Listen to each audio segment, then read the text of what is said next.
Now, goodwill is a bit of a special case. The rules for this changed in Canada and the US back in, I think it was 2001.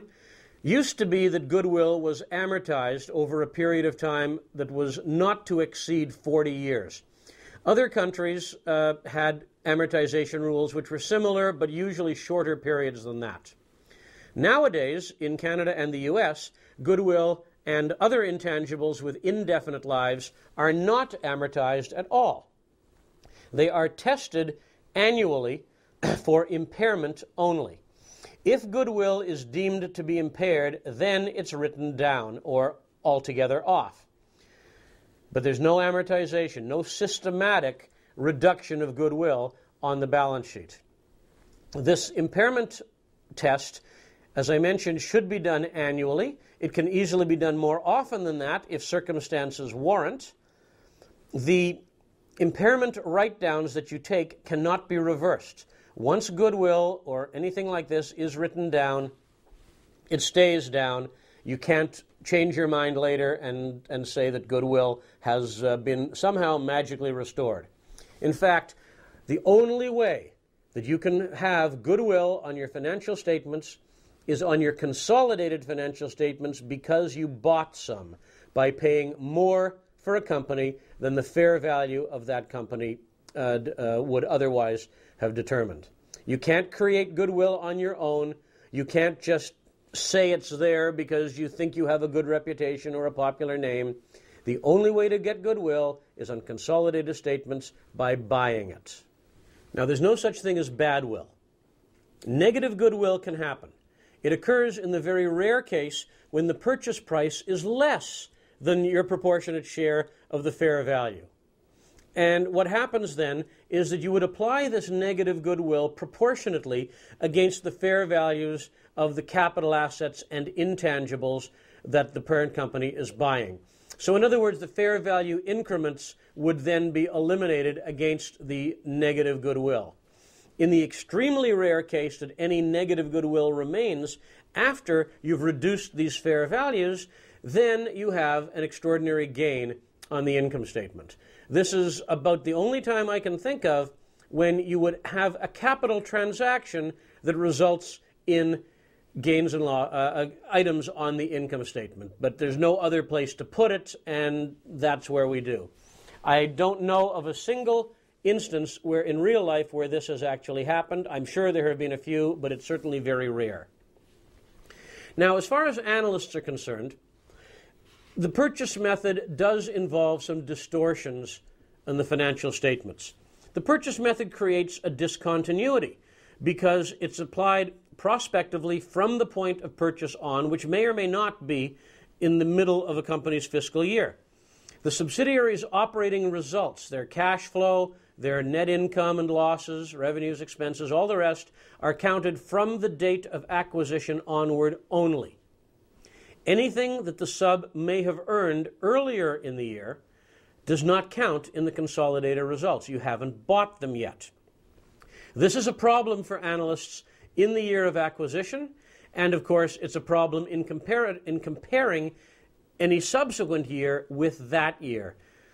Subs don't also have to have the same fiscal year end as the parent.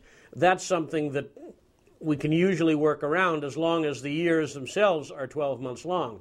But the fact that in the year of acquisition you might have 6 or 8 or 2 or any other number of months of the sub's results that is not 12, combined with 12 months of the parent company's results, can cause problems and discontinuities that one time only.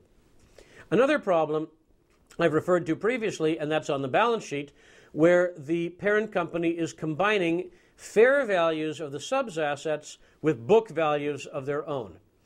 If you think about it theoretically, though, it shouldn't be that much of a problem, simply because, from the point of view of the parent company, the book value of their investment is what they paid for it from a historic cost point of view.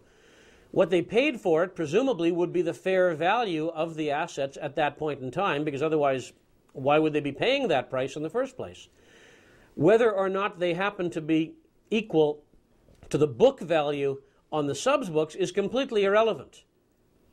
A parent company could buy a subsidiary that has been in business for a long, long time and in possession of a building that they built 100 years ago and has been occupying continuously ever since. And that building may be completely written off or down almost entirely on the books of the subsidiary company, but the fair value, of course, today's prices, today's land values, could be an awful lot more than the sub's book value. From the parent company's point of view, they're not going to pay 1895 prices for a building that happened to be built in 1895. They're going to pay the price that the thing is worth today. And that becomes the parent company's book value. So theoretically, it's not such a problem. It looks like more of a problem than it is. Okay? The pooling method, however, has also disadvantages. Because it's applied retroactively rather than prospectively, it has the opposite problem. It's distorting history.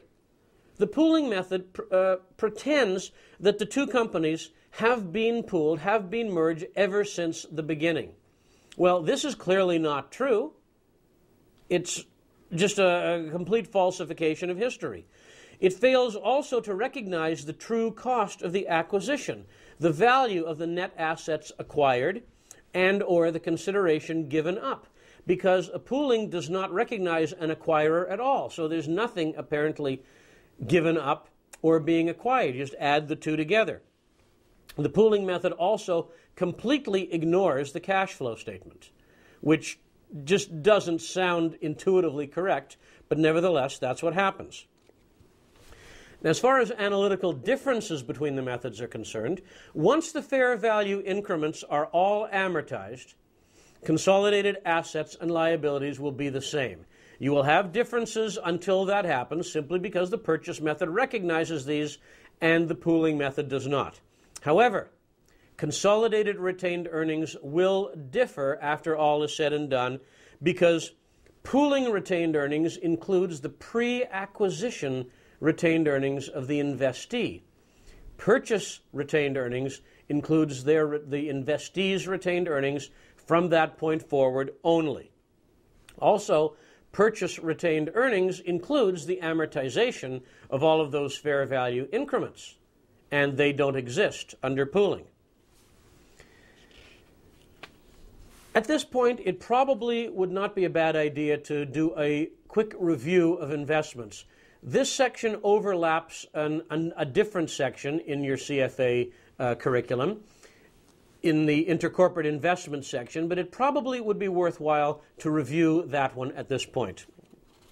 Passive or portfolio investments usually involve less than 20% ownership and no significant influence to the investee. So you would account for the investee, the investor would. I'm not going to use parent company for this because that wouldn't be true. The investor would account for these, usually using the cost method or lower of cost and market. You would recognize in income only those dividends actually received and only realized gains and losses. If, however, that investment is designated when it's originally purchased at held for trading, then unrealized gains and losses will also be reported in income. If the investment is designated as available for sale, then unrealized gains and losses will be recognized on the balance sheet in the value of the asset, but not in net income. They will be held in other comprehensive income, a separate equity category, until such time as they are realized. Other portfolio investments involving bonds only are held to maturity, but that doesn't concern us in this section. However, share investments can be held for trading or available for sale. They would have to be designated as held for trading, remember, upon purchase, depending on management's stated intent at the time.